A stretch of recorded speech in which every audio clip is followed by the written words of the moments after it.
friends, it's me, Oli. Today I'm going to do something a little bit different. I'm going to walk you through an intro to songwriting, a little songwriting 101, if you will. So I'm going to write a song with you guys and also talk a little bit about the process, finding a muse, the technicalities of songwriting, a little bit about music theory, and a little bit on collaboration. So first of all, I want to talk about my process and just the processes of songwriters and writers in general. When you sit down to write a song, you're going to either have one of two things. You're going to have a routine, a little area where you're used to writing, or you're going to have something new. So you're going to have like a fresh area, you're going to be in a new studio, you'll be traveling. Neither of those is the right way to do it, but I've noticed a lot of songwriters, including myself, have their own preferences when it comes to the environment. So for me, I like switching it up a little bit. I'll do writing in my home studio here, and then I'll notice I'll kind of hit a writer's block. So sometimes I'll go out into the world. Maybe I'll take a trip. I'll go stay somewhere else, go visit some family or friends, go sit at a cafe for a couple hours and take in those new surroundings. And that will give me some new inspiration and fresh insight to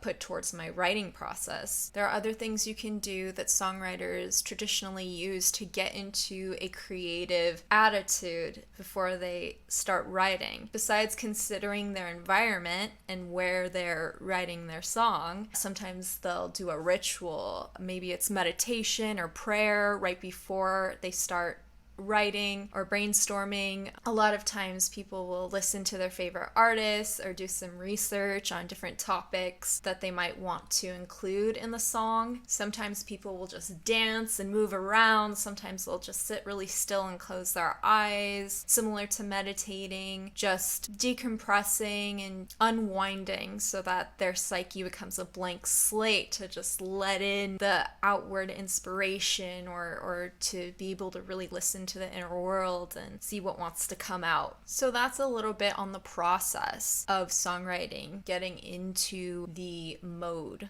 The next thing I want to talk about is the muse. This is the purpose behind your song. This is the why of songwriting. If you sit down with the intention of writing a song, almost always that's not enough. A lot of artists I've collaborated with, they'll sit down and be like, oh, I want to write a hit song and make millions of dollars, have a #1 hit. I want to write something that Ariana Grande sings, and that's not enough. There's something deeper that you have to consider when writing a song. It's foundational to have a muse, so it has to be something relatable, something about the human experience, and it's not too hard to find a muse, but you almost have to. This isn't like 100%, don't take anything I say 100%, but just in my experience, having a foundational muse is super helpful for any kind of artistic process. So your muse might be a person, maybe a lover, a child, your parent, an enemy. It could be something you want to celebrate, like a triumph, it could be a pain, but you have to almost observe your own inner world and find something that is fuel enough to lay the groundwork for this song. If you're working with another collaborator, you might want to talk about where they're at in their life and what they're experiencing so that you can kind of tune into their emotion as well and kind of merge your states of being as fuel to write this song. So maybe you'll sit down with your collaborator and they'll tell you, oh, I just went through a breakup. It's been super painful and I'm trying to cheer up though. Like I'm trying to get a little pep in my step and pep talk myself. So you might be coming from a triumph, like you just got a new job promotion or something, or you just bought a new dog and you're really excited. So you can take that positivity and their effort to encourage themselves and make like a kind of bittersweet after battle what now kind of song. There's so many different things you can do with those emotions though. The emotions are just foundational. The song doesn't have to be about that, but usually if you use that as the framework, it can be fuel to begin a song. On the other hand, it doesn't have to be relatable. It doesn't have to be relatable to the masses, to your co-writer, even to yourself. It could be very cryptic. You can write in metaphor. You might not have the exact words to express what you're feeling, but if you are at least conscious of what's going on inside, that will help enormously in writing. So we'll talk a little bit about songwriting theory and just music theory in general. Maybe a little bit about poetry theory as well. There are so many different ways, so many technicalities that you can use for songwriting. I tend to use free form kind of writing and just let it out as it comes and then go back and edit later. Some writers will be more self-editing and really think about what they want to say and think of like perfect lines before they even utter anything or write anything down or talk to their co-writers. Every songwriting process is different. Every song is different. I wrote a lot in Nashville, Tennessee when I first started in the music industry. I was about 15 and I started hearing from a lot of different songwriters. They would say songwriting is just 3 chords and the truth. So there are some popular chords that are in a lot of mainstream hit folk songs, American songs, usually G, C, D. These 3 chords people would go through and then they'll just start saying true things like, oh, I love my dog and my dog loves me. Simple little things to just start getting into the flow, start getting into the rhythm of the song. Going back to the muse and the why behind the song, if you're writing about a love, maybe it's a new love and it's fresh and exciting, this E, they use it a lot in church, the key of E. It's very emotional, very triumphant, and a lot of worship songs are in that key. A lot of love songs are in that key, so you might want to write it in that key to kind of evoke an emotion in your listeners.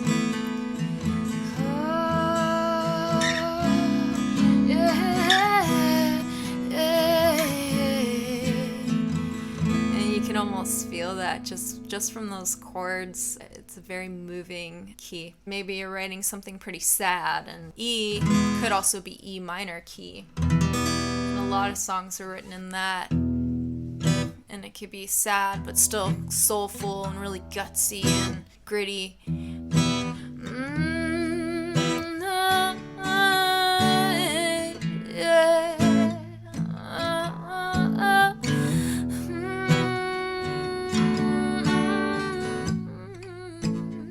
So you can see that difference from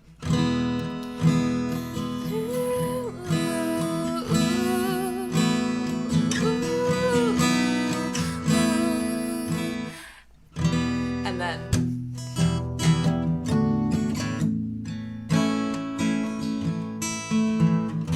yeah, you can really feel the difference just with the chords alone. Sometimes a lot of people will juxtaposition to write songs. So if they're writing a really happy song, it's a cool little trick people do just to make the lyrics stand out a little more. Like, I don't care about anything 'cause I am the queen and I've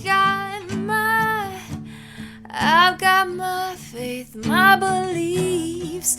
It's a more physical kind of carnal victory song, whereas the major chord, it would be more heady. So if you don't want to make it too triumphant and a little cheesy, you might want to put sad lyrics to these chords.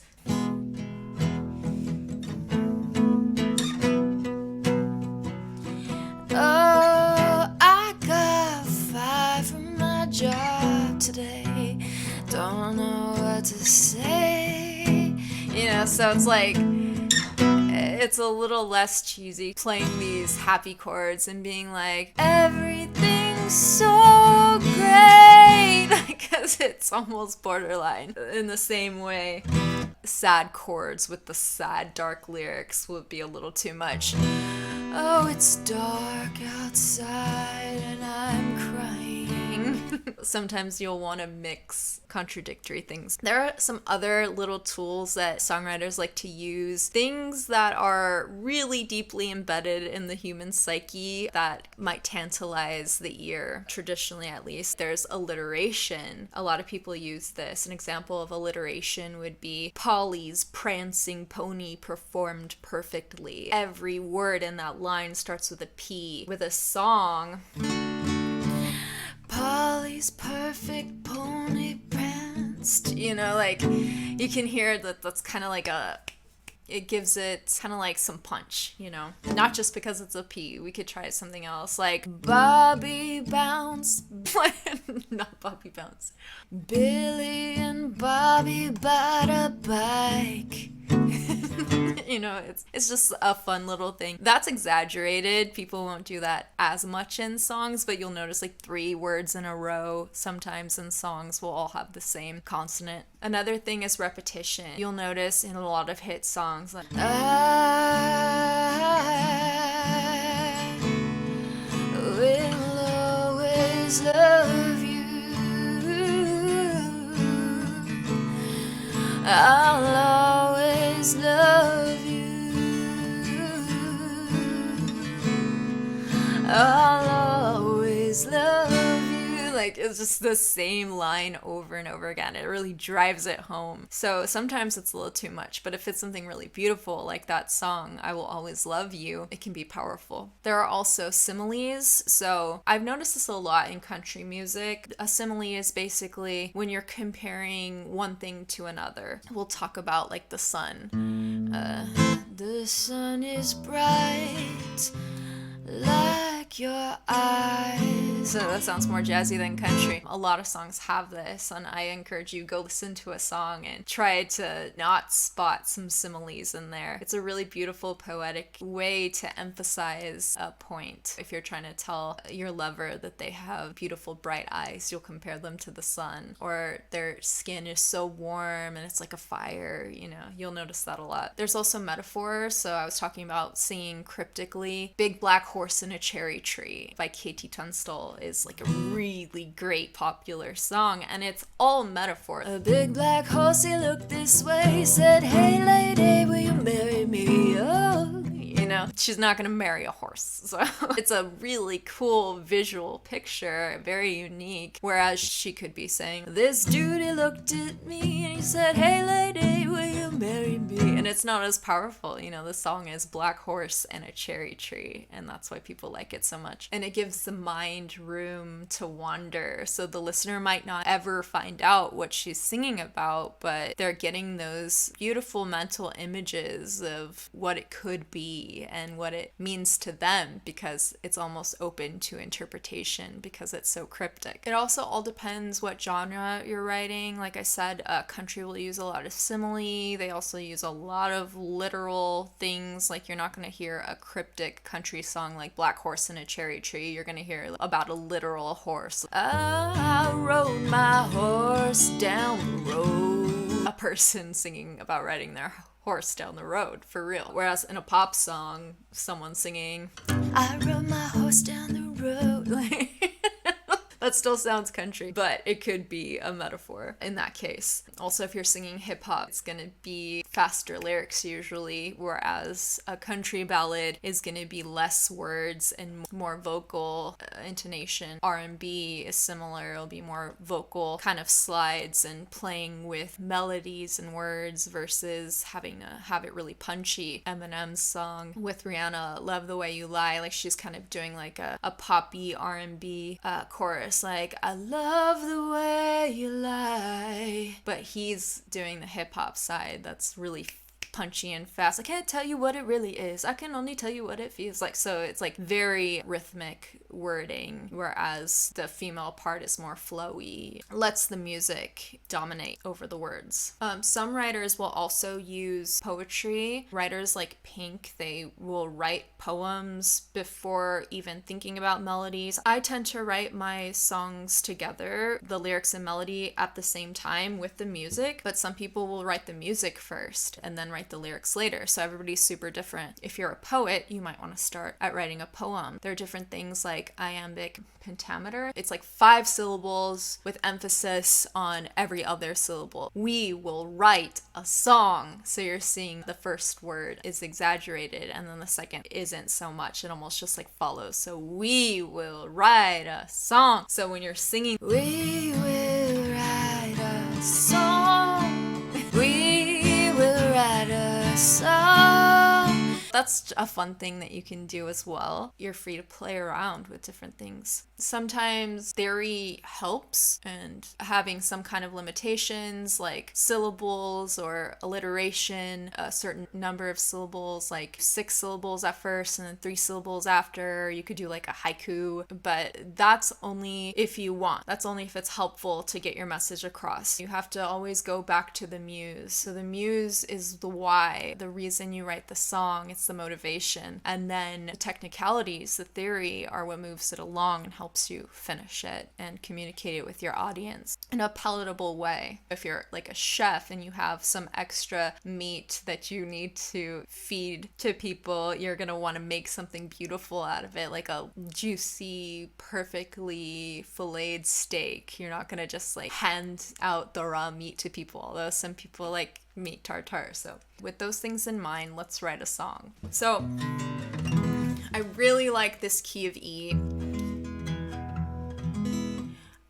I was recently reading about these trees called walking trees that are in South America, and they will actually move around by growing more roots towards a different direction. Maybe if they want more sunlight and they're too much in the shade. So they grow their roots in the direction they want to go, and then they let the old roots die. I think over the course of the year, they can move like 20 meters. But these trees actually move. So if you put them in a time lapse of some sort, you would see them walking around. So I thought that was really cool, just as like a literal subject, walking trees. But I was thinking maybe it's a sad tree. Obviously the tree is moving because it needs something, because there's some emptiness inside it. It wants something. Maybe it's a hungry tree. So we can sing from a place of hunger or need, and that could be our muse, this walking tree's need.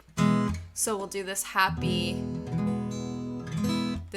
chord with the more melancholic messaging and wording. So sometimes a lot of artists will have chords that they settle upon.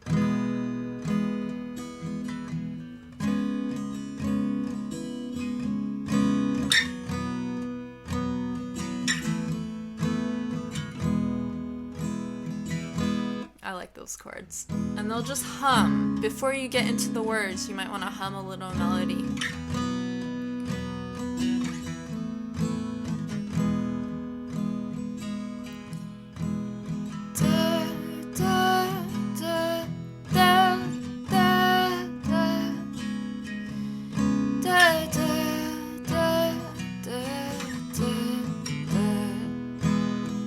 So that's a cool melody.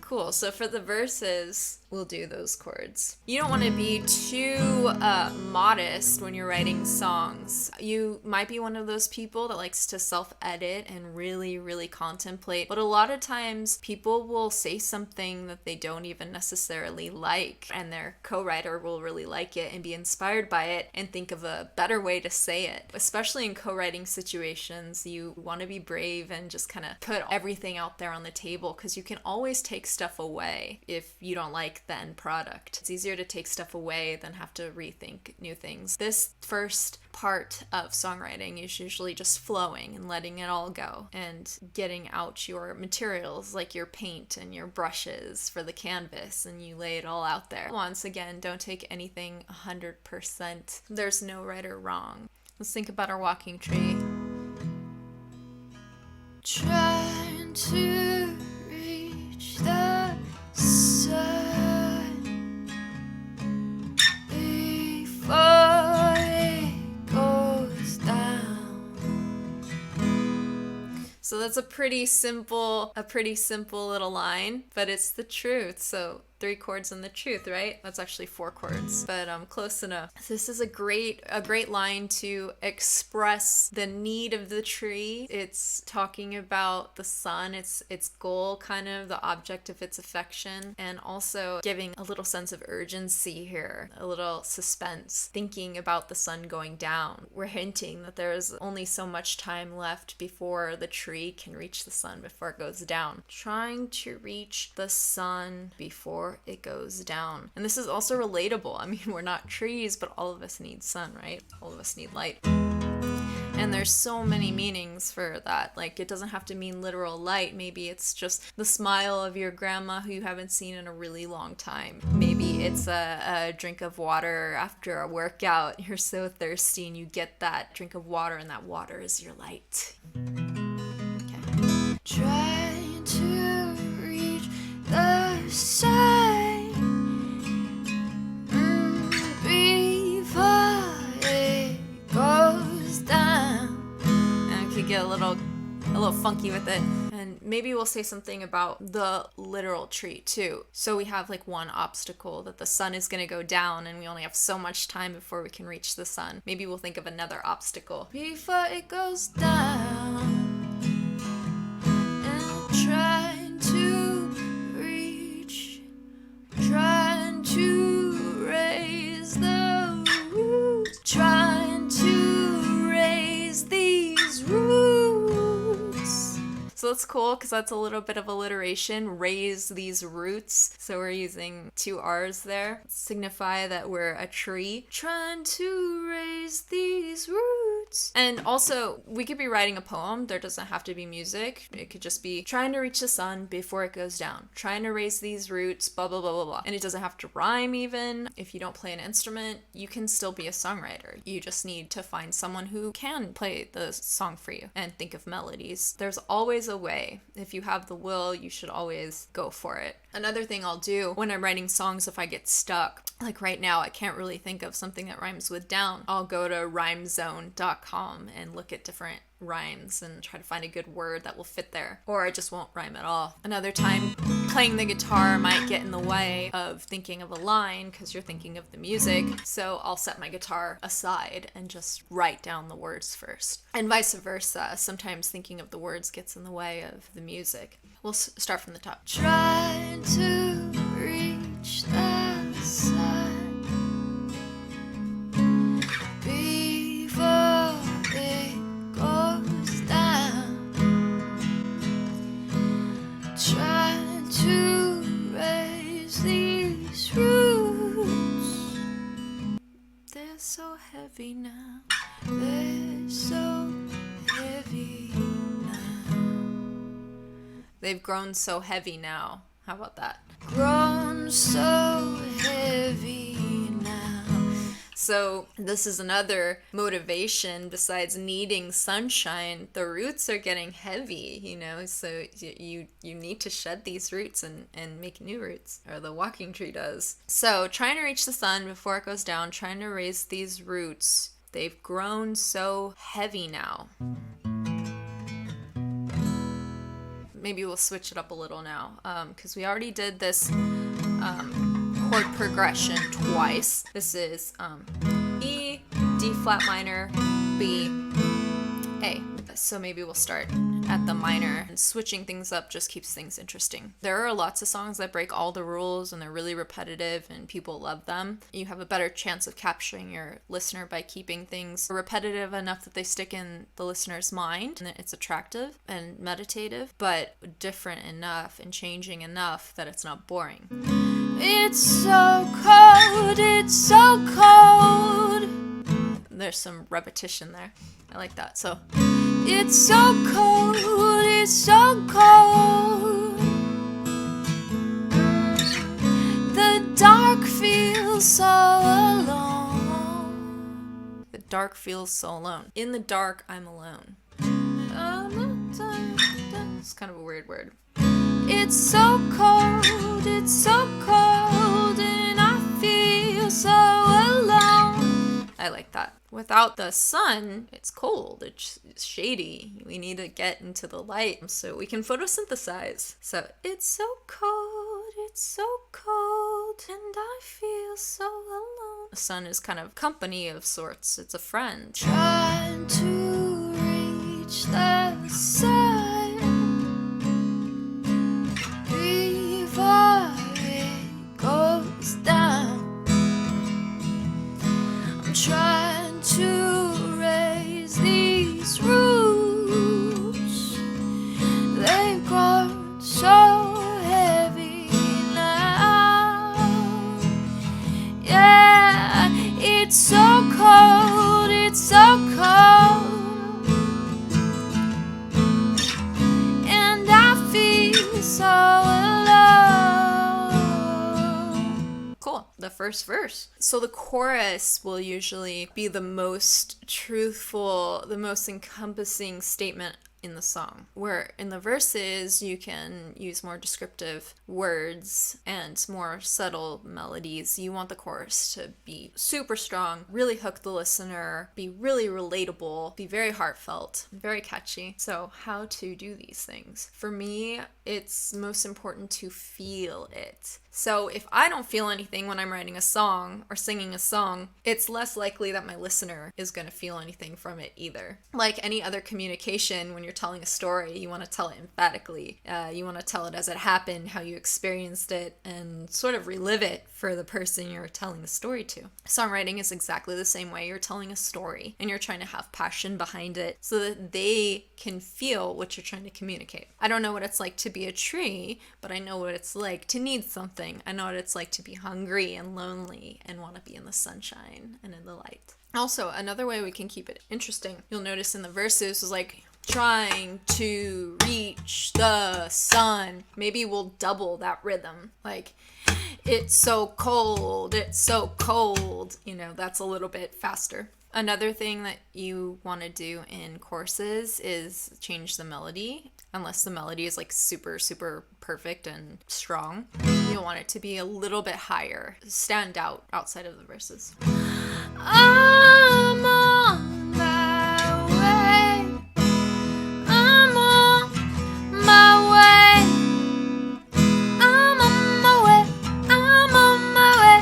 I'm reaching forward. I have faith. That's fun. I'm on my way. I'm on my way. I'm reaching forward. I have faith, or towards your face. I kind of like towards your face because it's like the sun's face, you know. It's good to sing in terms of visual images. I feel like that tends to capture people more so. I'm on my way, I'm on my way. You're getting the sense of like movement. I'm reaching forward. That's like a visual image towards your face. So you're reaching towards someone's face. Like that's a really beautiful, powerful mental image. I'm on my way. I'm on my way. I'm reaching forward towards your face, and I can't wait to see you smile.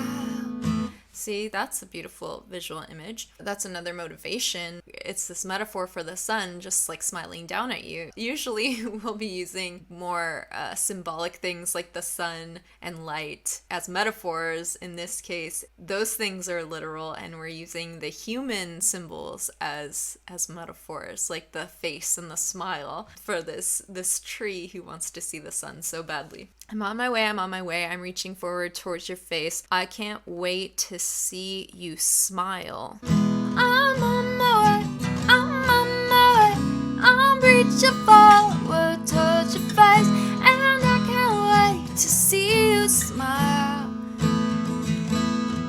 And then we'll record that again, because courses are usually like a chant, you know, a sing-along thing. You'll want it to be fairly repetitive. And I can't wait, no, I can't wait. I like that. What would a tree say in this situation? I can't wait, I can't wait. I think about when you see a friend who you haven't seen in a long time and you like hug them and it's just like the best feeling, like just being able to touch them. You're just like, oh, yay, you're alive and we're in the same space together. We could say, I can't wait, no, I can't wait to feel the warmth of your embrace. Kind of cheesy, maybe overused, but for now it's a good placeholder. I can't wait, no, I can't wait To feel the warmth of your embrace. We can also rhyme mile with smile. Since this tree is traveling, I'm trying to think of a good visual image of a tree. They have bark, they have leaves, branches, roots. We already mentioned roots. I'm on my way, I'm on my way. I'm reaching forward towards your face, and I can't wait to see you smile.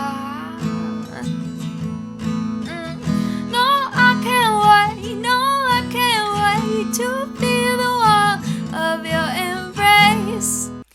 These leaves have traveled all these miles and rest these branches for a while. Maybe we can use a different kind of mental image, like we did warmth of your embrace, maybe after the cold of all these miles. I like that. I can't wait, no, I can't wait to feel the warmth of your embrace.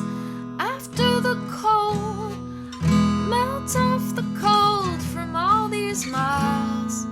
That's kind of weird to sing, but I like it. Melt off the cold from all these miles. This is just gives the listener a sense of just the desperation the tree has. It's traveling for miles to get into this light. It's probably been under the shade in the darkness for too long. Feel the light after all these miles. I like that better than melt off the cold. Oh, I can't wait, no, I can't wait to feel the warmth of your embrace and feel the light. See your light after all these miles, and feel the light after all these miles. Yeah, I like that. And feel the light after all these miles. And maybe we'll say at the end, I'm on my way. Again, because we started with I'm on my way, so it kind of gives it some finality. Like, this is the end of the chorus. All right, so we'll take it from the top, and then we'll see if we can write the second verse in the bridge. Try to reach the sun before it goes down. Try to raise these roots, grown so heavy now. It's so cold, it's so cold, and I feel so alone. I'm on my way, I'm on my way. I'm reaching forward towards your face, and I can't wait to see you smile. Oh, I can't wait, no, I can't wait to feel the warmth of your embrace. I feel the light after all these miles. I'm on my way. I'm on my way. Yeah. So the second verse, we haven't talked about any darkness. So remember, we're this tree, this walking tree, trying to get to the light, struggling, uprooting ourselves to get over there. We have some familiarity with the dark, right? Another way we can talk about this is as the shadow. You know, a shadow can mean so many things. The shadow behind us, living in someone else's shadow, maybe the shadow of the parts of ourselves that we've rejected or that society rejects, the ugly parts of ourselves that we need to let out, things we're ashamed of. A shadow could be a pain, a grievance, something that you have to overcome, but it's just lingering there. The brighter the light, the greater the shadow, right? So in the case of a tree, the shadow would be starvation because it needs to photosynthesize with the light, right? I think the plight of this tree is important. It is our muse after all. Maybe this tree isn't so gloom and doom. Maybe it's looking at things a little more positively, like the shadows are its friends. The shadows have become familiar, maybe.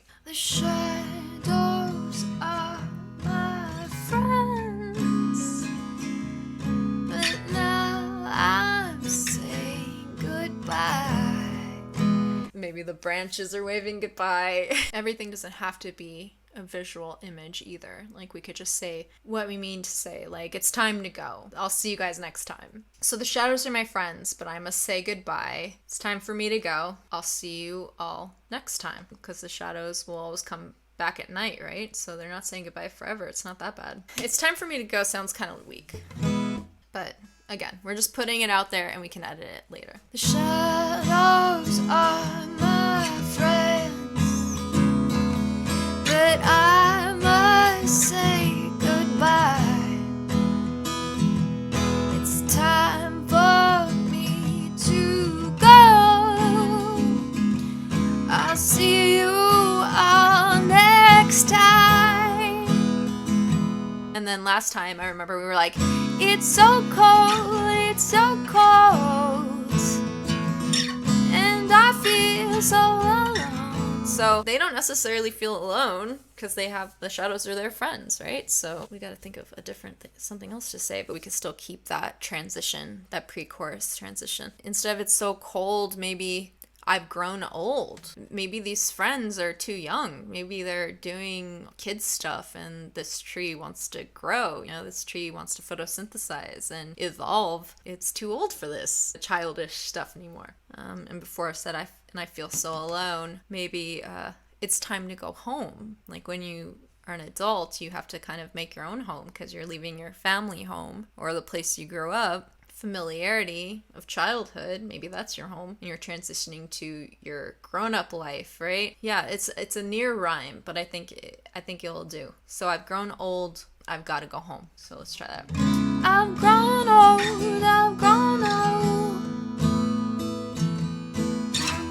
and I've got to go home. Yeah, I like that. I've got to go home. Let's think of a bridge. So the chords will want to keep them different and pretty suspenseful, right? Because we're like building energy for the very last chorus, which should be the biggest part of the song, the most powerful, energetic part, right? I like these chords. Okay, so we've said so much already. So maybe it's time to get a little darker. Maybe we've been too positive and hopeful. Maybe we can finally unveil the real grit of the tree's emotion. It hurts, but wounds heal with time. That's still pretty hopeful. Maybe it hurts and my leaves are dry. Yeah, like bridges are pretty forgiving. Like you can't get too cheesy here or too graphic. So we'll really drive home the tree idea here. So it hurts, my leaves have grown dry. Head is low, trying to reach high. It hurts, my leaves have grown dry. My head's low, trying to reach high. Branches weak, looking for light. We say light a lot, we say grown a lot, but I think it's okay. We can go back and find synonyms and switch them out really easily. Right now we're just trying to get the message and the format across, right? It hurts, my leaves have grown dry. My head's low, trying to reach high. Branches weak, looking for light. Da, da, da, da, da, da, da. Closing out the bridge here, transitioning to the chorus of I'm on my way, I'm on my way, and reaching forward towards your face. So it hurts, my leaves have grown dry. My head's low, trying to reach high. Branches weak, looking for light. And then we're switching to I'm on my way. So maybe you're on your way and you're leaving something behind. So that's a near rhyme we could use. Branches weak, looking for light.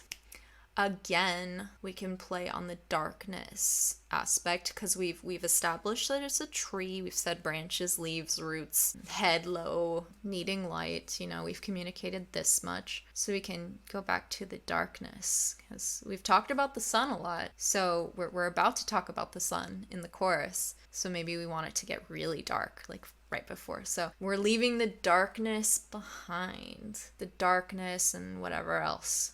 So let's see how that sings. So it hurts, my leaves have grown dry, my head's low, trying to reach high, branches weak, looking for light. It's time to leave the darkness behind. I always say it's time a couple times. I'm ready. Maybe I'm ready to leave the darkness behind. Ready to leave. And that's like another kind of rhyme within the rhyme of the whole line. Ready to leave. Ready to leave. That sounds cool. Ready to leave the darkness behind. Yeah, I think that's pretty good. Let's try that from the top and see what we have so far. Trying to reach the sun before it goes down. Trying to raise these roots. They've grown so heavy now. It's so cold, it's so cold, and I feel so alone. I'm on my way, I'm on my way, I'm reaching for a touch of faith, and I can't wait to see you smile, to see you smile. Oh, I can't wait, no, I can't wait to feel the warmth of your embrace and feel the light after all these miles. I'm on my way. Woo! I'm on my way.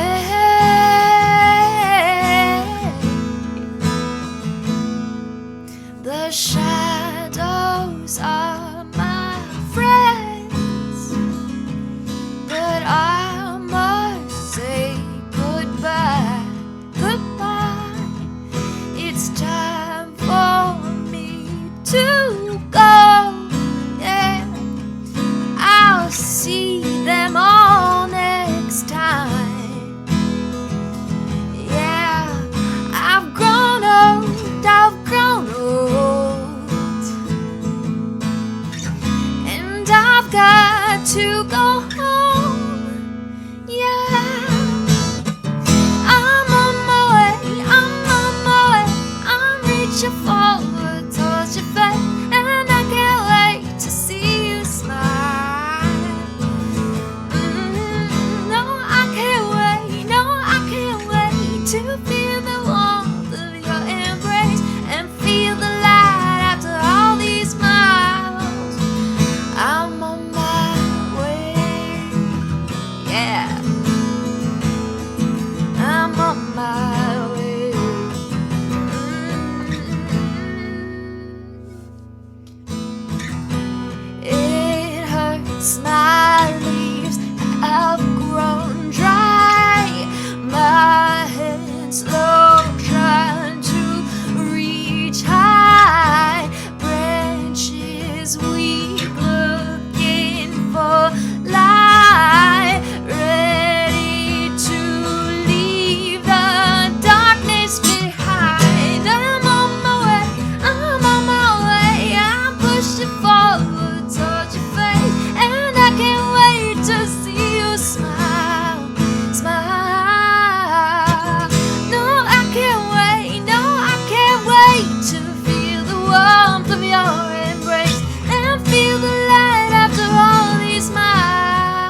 So that is a good first draft of a song. We clearly communicated our why, our purpose, the story of this walking tree and its mission to leave the darkness and get into the sunshine. I think we can really empathize with these chords, with these words, with this melody. And you'll notice the melody is kind of all over the place, like the simpler parts, the first parts we did, like the verses, are pretty solid, but I got kind of lost in the chorus. That will evolve, especially once you're in the recording process and getting new instruments and new melodies in there. It will totally change the melodies of the song itself. The drums will come in if you have percussion, and the bass will come in, and that might change the rhythm and where you place the words and the emphasis and all that. So it really is evolutionary process, but the songwriting, which happens to be my favorite part, is very cathartic, free. It's very playful, as you can see. So we've written this song and we've covered some important guidelines for songwriting, getting into the process, inspiration and motivation behind writing, and also the theory and guidelines and limitations that act as a framework for building upon that foundation, upon that inspiration. And then we really just flowed and said what this tree wanted us to say. We told the tree story successfully, and that is all it takes to write a song, is to tell a story. So if you can talk, if you have a story, which you definitely do, then you can write a song. If you're someone just coming with a feeling, with no music background, no writing background, you can just start searching for words for that. Write down the best explanation for what you feel is possible, and then give it to someone who's a poet who can put those down in more rhythmic, kind of rhyming, melodic phrasing. And you can go to a musician, someone who can play guitar, someone who can play out the melody, play the piano, and start singing those words. And next time I'd love to talk more about the recording process and producing a demo, and maybe we'll use this song. Thank you so much for watching.